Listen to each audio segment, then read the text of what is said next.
안녕하십니까? 이상원 교수입니다. 오늘은 사도행전 강의 27번째 시간 주님을 만난 사울이라는 제목으로 9장 1절에서 19절까지를 함께 상고하도록 하겠습니다. 9장에는 사도행전의 사건 전개 과정뿐만 아니라 향후의 기독교 역사의 방향까지도 결정짓는 중요한 한 사건과 인물에 관한 기록이 등장합니다. 그것은 사울의 개종 사건입니다.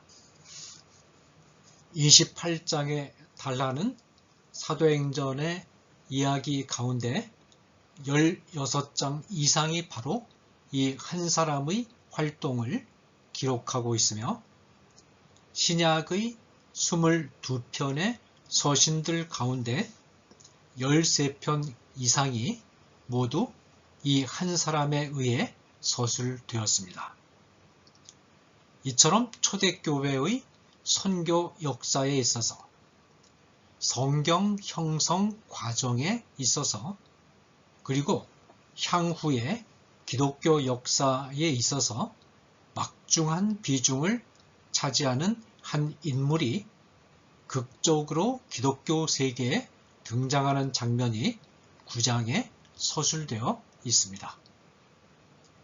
사울의 본격적인 활동은 11장의 간략한 언급을 거쳐서 13장부터 비로소 시작됩니다. 12장까지는 사실상 베드로의 사역을 중점적으로 서술한 부분인데 사울의 등장이 너무나 중요하기 때문에 베드로와 헬라파 유대인들을 중심으로 전개된 유대와 사마리아 전도 기록 가운데 사울의 개종에 관한 기록이 삽입된 것입니다. 사울은 길리기아 지방에 있는 다소라는 도시에서 태어났습니다. 사울의 아버지는 벤야민 지파 출신입니다.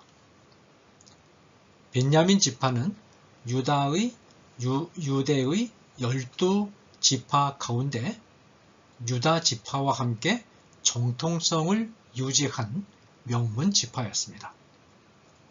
곧 벤야민 지파는 솔로몬 사후에 이스라엘이 남유다 왕국과 북이스라엘 왕국으로 나누어질 때 유다 지파와 함께 남쪽에 남아서 정통 왕가를 계승한 지파였습니다. 따라서 사울은 자신이 속한 지파에 대한 자부심이 높았습니다. 사울의 아버지는 바리새파였습니다. 따라서 사울의 집안은 종교적으로도 유대 사회에서 지도층에 속한 가문이었습니다. 또한 사울은 다소시의 시민이었을 뿐만 아니라 로마의 시민권 소유자이기도 했습니다. 이처럼 부족함이 없는 명문 가문에서 태어난 사울은 어려서부터 회당에서 철저한 교육을 받습니다. 문학과 신학을 배웠을 뿐만 아니라 장막을 만드는 기술까지도 배웁니다. 사울은 예루살렘으로 유학을 가서 학문적으로나 인격적으로나 명망이 자자했던 율법학자인 가말리엘의 문하에서 교육을 받습니다. 여기서 사울은 두 가지를 배웠는데 하나는 미드라시였고 다른 하나는 탈무드였습니다. 미드라시는 방대한 분량의 구약성경 주석서였고 탈무드는 800년간에 걸쳐서 완성된 이스라엘의 종교, 사회, 도덕을 위한 지침을 집대성한 방대한 사상 체계였습니다. 사울은 유대교의 모든 것을 결집한 이 두 가지 방대한 체계를 배운 인물입니다. 동시에 사울은 헬라의 철학, 문학, 수사학에도 정통했습니다. 바울이 사도행전에 처음 거론되기 시작한 것은 스데반의 순교를 기록한 7장 58절입니다. 그 이전에 스데반과 겨루어서 논쟁을 벌인 리버디노파에 관한 서술이 나오는데 여기서 리버디노파를 주도한 인물도 사울이었을 것입니다. 스데반이 순교당할 때 스데반을 돌로 친 증인들이 옷을 벗어서 사울 앞에 놓은 것을 보면 사울이 이들의 지도자였음을 알 수 있습니다. 사울은 자신이 배운 유대교의 방대한 깊은 사상 체계에 근거해서 예수를 따르는 자들이 전하는 가르침은 하나님을 바르게 믿는 정통 유대교에 악한 해독을 끼치는 위험한 이단 사설이라고 단정합니다. 그렇다면 이런 악독한 이단 사설을 철저하게 뿌리 뽑아야 된다는 것은 당연한 귀결입니다. 사울은 자신의 종교적 신념에 따라서 예루살렘에서 이미 기독교인 박해 작업을 시작했습니다. 본문은 사울의 철저하고 비인간적인 기독교인 박해 작전이 예루살렘에만 머무르지 않고 예루살렘에서 북동쪽으로 약 200km 떨어진 곳에 위치한 다마스커스에까지 확대되고 있음을 보여줍니다. 사울이 주의 제자들을 대하여 여전히 위협과 살기가 등등하여 대제사장에게 가서 다메섹 여러 회당에 갈 공문을 청하니 이는 만일 그 도를 따르는 사람을 만나면 남녀를 막론하고 결박하여 예루살렘으로 잡아오려 함이라. 1절과 2절입니다. 이때 이미 사울은 1년 가까이 교회에 대한 핍박을, 박해를 계속해온 것으로 알려져 있습니다.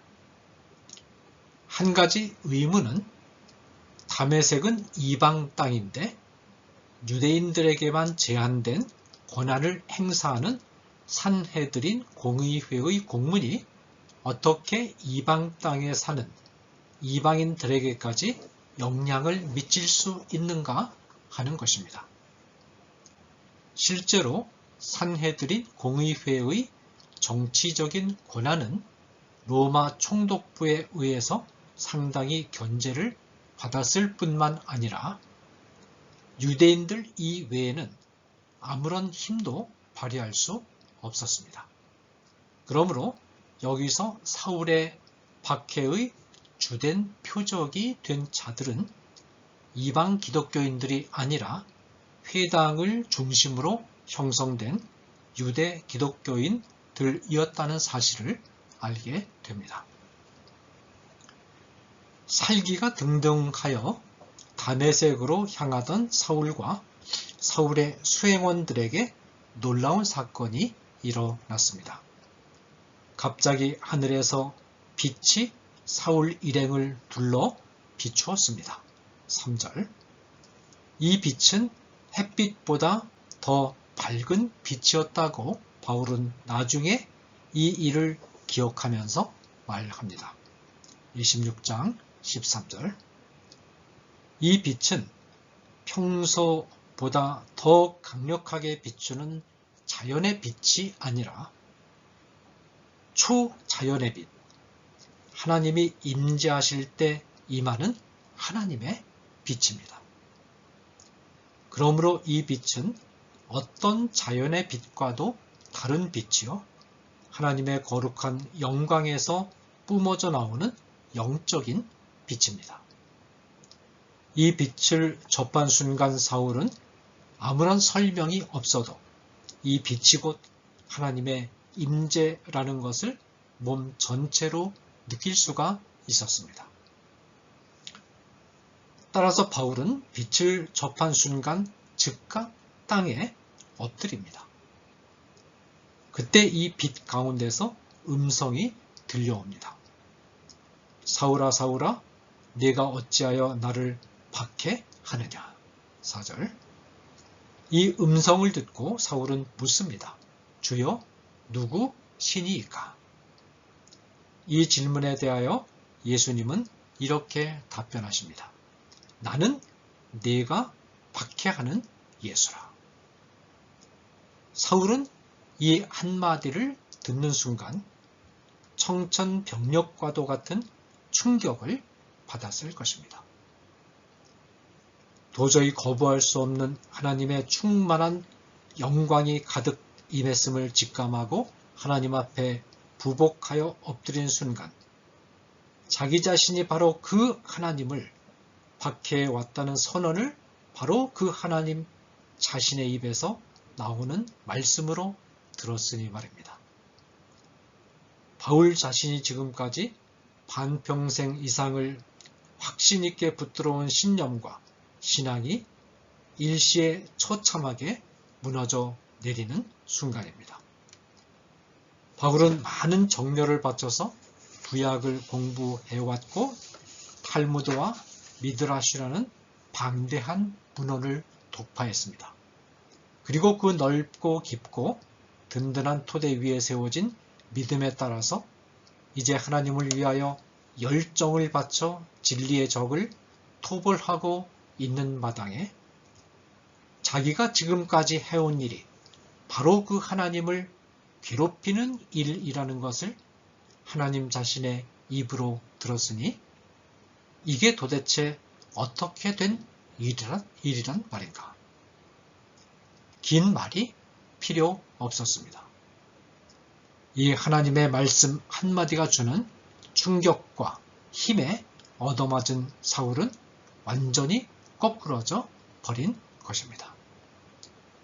사울이 받은 충격이 얼마나 컸던지 사울이 다시 일어섰을 때는 아주 폐인이 되다시피 변해버렸습니다. 눈은 장님이 되어서 다른 사람이 이끌어야 겨우 발걸음을 떼어놓을 수 있었고 눈이 먼 상태로 사울은 꼬박 사흘을 식음을 전폐하고 지내야만 했습니다. 같은 사건을 묘사하고 있는 26장 14절을 보면 가시채를 뒷발질하기가 네게 고생이니라 라는 하나님의 말씀이 덧붙여져 있습니다. 이 말씀은 어리석은 황소가 찔리면 아픈 가시채가 있는 것이 뻔한데도 뒷발질을 계속하면서 그리로 가려고 미련하게 고집을 부리는 장면을 묘사한 것입니다. 황소는 앞으로 가야 하는데 자꾸만 가시채가 있는 뒤쪽으로만 가려고 뒷발질을 한다는 것입니다. 이 말씀은 사울이 하나님을 위해서 마땅히 가야 할 길을 가지 않고 엉뚱하게 양심의 가책만을 더 쌓아가는 길로 후퇴하고 있다는 뜻입니다. 이 말씀에서 잠깐 주목해야 할 사실은 예수님께서는 초대교회 성도들이 받는 고난을 예수님 자신의 고난으로 받아들이셨다는 점입니다. 사울은 사람을 박해했으나 하나님은 자기 자신이 박해를 받았다고 선언하십니다. 같은 진리를 우리는 마태복음 25장에 있는 양과 염소의 비유에서 볼 수 있습니다. 양과 염소를 가르는 자리에서 하나님을 상징하는 임금은 이렇게 판단합니다. 내가 진실로 너희에게 이르노니 너희가 여기 내 형제 중에 지극히 작은 자 하나에게 한 것이 곧 내게 한 것이니라. 이 지극히 작은 자 하나에게 하지 아니한 것이 곧 내게 하지 아니한 것이니라. 40절, 45절.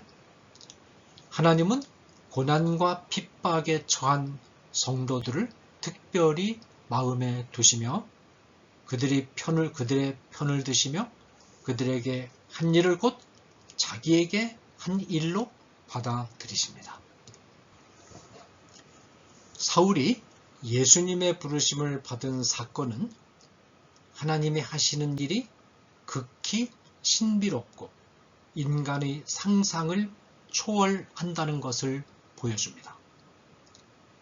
당시의 성도들 가운데는 아무도 사울과 같이 산헤드린 공의회의 권력을 등에 업고 유대 출신 기독교인들을 핍박하는 일에 앞장선 인물을 하나님이 극적으로 부르시고 사역자로 삼으셔서 이를 맡기시리라는 것을 상상하지 못했을 것입니다.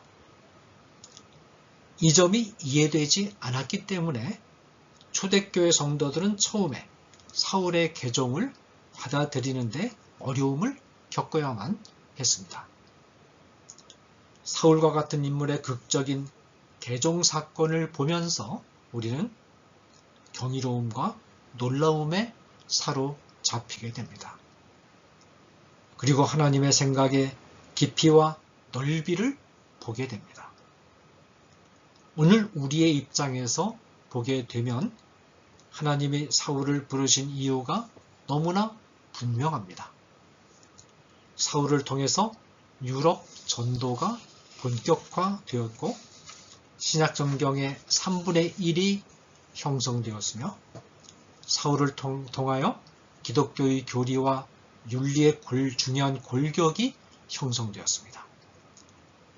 이와 같은 사울의 활동과 작업이 사울 이후의 교회, 신학자들, 성도들에게 끼친 영향은 말로 다 표현할 수 없을 정도입니다.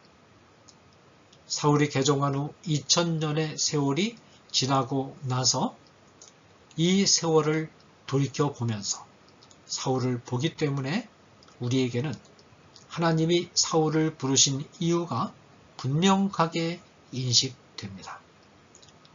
그러나 사울이 개종하던 당시는 극소수의 몇 사람을 제외하고는 사울이 이렇게 기독교 역사상 중요한 역할을 하리라는 것을 상상할 수 있었던 사람은 없었습니다.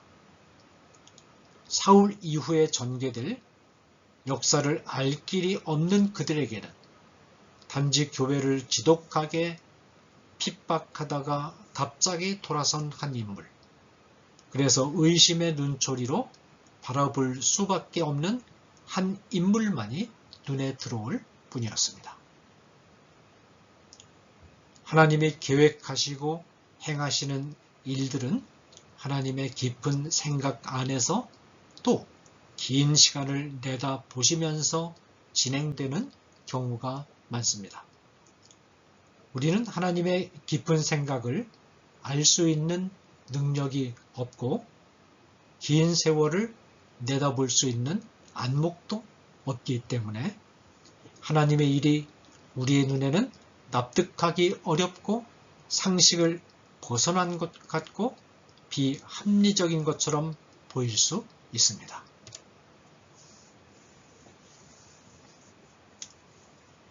하나님이 사울을 부르신 사건이 지닌 또 한 가지 특징은 이 사건이 매우 극적인 사건이라는 점입니다.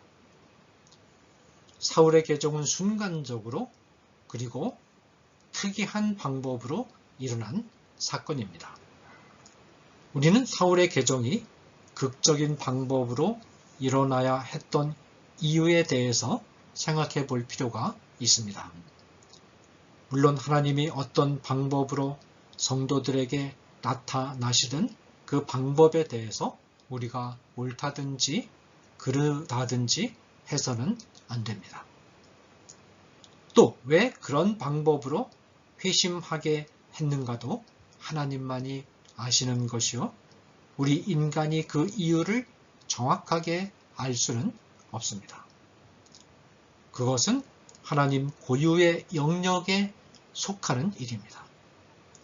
그럼에도 불구하고 이런 질문을 제기해 보는 이유는 순간적이고 극적인 방법으로 회심하는 것에 대한 오해가 있을 수 있기 때문입니다. 사울은 아주 완고하고 고집스럽고 잔인하게 성도들을 박해한 사람입니다.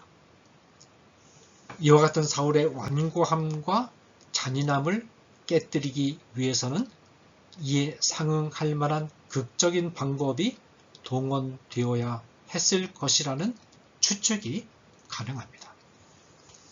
병이 깊을수록 극약 처방이 필요하게 됩니다.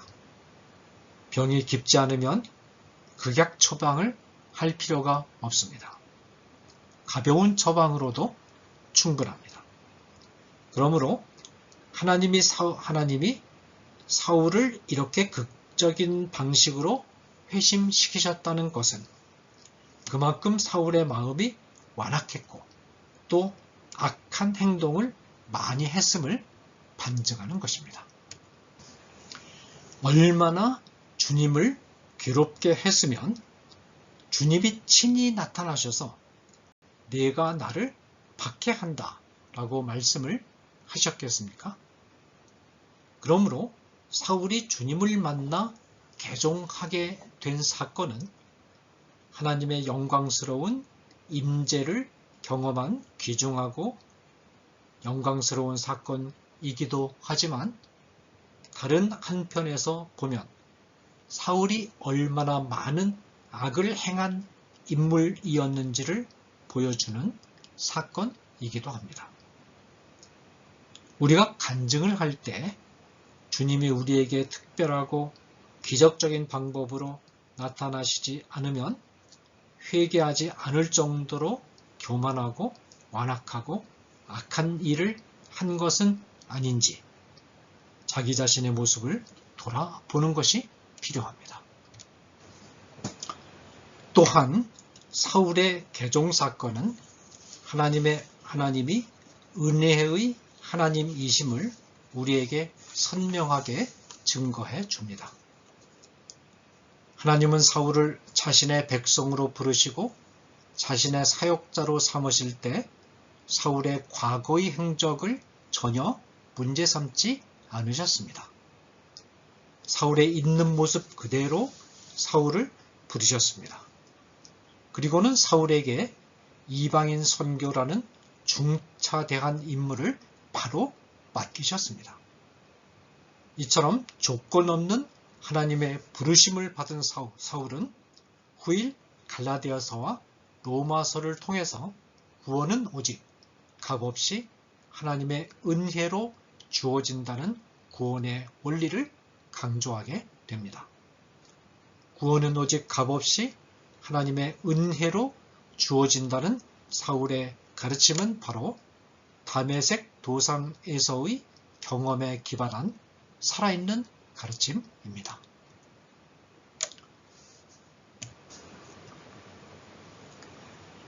주님을 만나 거의 앞을 보지 못하는 폐인이 되다시피 한 사울은 일행의 손에 이끌려서야 겨우 다메섹으로 들어갈 수 있었습니다. 다메섹으로 들어간 사울은 사흘 동안 아무것도 먹을 수가 없었습니다. 아마도 주님을 만나 주님으로부터 들은 말씀이 준 충격이 너무나 커서 도저히 밥을 먹을 수 없는 상태에 처해 있었던 것 같습니다. 이때 다메섹에는 경건한 평신도 지도자가 한 사람 있었습니다. 이 사람의 이름은 아나니아입니다. 주님은 환상을 통해서 아나니아에게 나타나셨습니다. 주님은 아나니아에게 사울이라는 사람을 찾아가서 안수하여 시력을 회복시켜 주라고 지시하십니다. 그러나 직가라고 하는 거리로 가서 유다의 집에서 5사람 사울이라 하는 사람을 찾으라. 그가 기도하는 중이라. 11절 직가라는 말은 곧게 뻗은 곧게 일자로 뻗은 거리라는 뜻으로서 서울의 종로나 을지로와 같은 다메섹의 중심을 형성하는 거리의 이름을 말합니다. 그가 아나니아라 하는 사람이 들어와서 자기에게 안수하여 다시 보게 하는 것을 보았느니라. 12절 하나님은 아나니아에게 사울에게도 아나니아라고 하는 사람이 안수하는 광경을 환상을 통해 보여주셨다고 말씀하십니다. 하나님의 환상을 받은 아나니아의 반응이 13, 14절에 기록되어 있습니다. 아나니아가 대답하되 주여 이 사람에 대하여 내가 여러 사람에게 듣사온즉 그가 예루살렘에서 주의 성도에게 적지 않은 해를 끼쳤다 하더니 여기서도 주의 이름을 부르는 모든 사람을 결박할 권한을 대제사장들에게 받았나이다 하거늘. 아나니아는 하나님의 지시를 받고 이 지시에 대하여 항의합니다. 아나니아는 성도들에게 많은 해를 끼쳤고 이제 성도들을 체포하기 위해 오는 사람에게 가서 안수를 하는 것이 부당한 일이 아닌가 하고 하나님을 향하여 당당히 항의를 제기한 것입니다. 이 항의는 다메섹에 있는 성도들을 돌볼 책임을 맡은 지도자로서는 당연한 항의입니다. 우리가 잠깐 주목하고 지나가야 할 부분은 아나니아가 어떤 상태에서 환상을 보았는가 하는 것입니다. 아나니아는 신비로운 방법으로 환상을 보았지만 자신의 정신이 또렷하게 깨어있는 상태에서 환상을 받았습니다. 따라서 환상의 내용이 자신의 정신으로 납득되지 않는다고 판단되자 즉각 자신이 본 환상의 진정성을 의심하고 하나님을 향하여 의문을 제기한 것입니다. 곧 아나니아는 환상의 내용에 대해서 이성적인 의문을 제기할 수 있을 만큼 또렷하게 깨어있는 상태에서 환상을 받았다는 것입니다. 아나니아는 결코 어떤 심리적인 최면 상태에서 환상을 받은 것이 아니요 이방 종교에서 말하는 이른바 입신의 경지에 들어간 황홀경에서 환상을 받은 것이 아니요 육체와 정신이 아주 약해진 병적인 상태에서 환각을 체험한 것이 아닙니다. 이것이 바로 성경에서 말하는 환상을 본 사람들의 특징입니다. 아나니아가 하나님께 한 항의는 불신앙이나 악의에서 비롯된 항의가 아니라 다만 자신의 판단에 따라서 부당하다고 생각된 일을 솔직하게 말씀드린 것뿐입니다. 아나니아의 항의를 들으신 하나님은 다시 한번 아나니아에게 친히 말씀하심으로써 그 명령이 하나님의 뜻임을 확인해 주셨습니다. 주께서 이르시되 가라. 이 사람은 내 이름을 이방인과 임금들과 이스라엘 자손들에게 전하기 위하여 택한 나의 그릇이라. 그가 내 이름을 위하여 얼마나 고난을 받아야 할 것을 내가 그에게 보이리라 하시니. 15절에서 16절. 왜 이처럼 악한 일을 한 사람을 부르셨습니까? 라는 것이 아나니아의 질문의 핵심인데 이 질문에 대해서 하나님은 답변을 하시지 않으셨습니다. 왜냐하면 모든 사람을 값없이 은혜로 부르셔서 당신의 백성으로 삼고 사역자로 삼으신다는 것이 하나님의 확고한 뜻이었기 때문입니다. 그리고는 간단히 가라는 명령을 재차 주셨습니다. 계속해서 주시는 하나님의 말씀은 사울의 과거를 말하는 것이 아니라 사울의 미래에 집중되어 있습니다.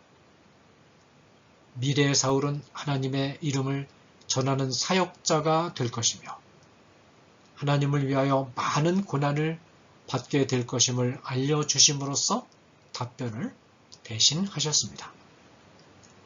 놀라운 것은 아나니아의 태도입니다.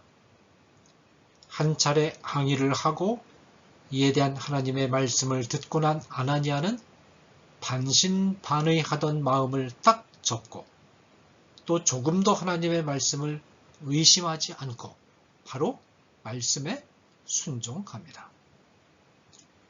여기서 우리는 아나니아가 영적으로도 매우 분별력이 있고 예민한 인물이었음을 알 수 있습니다.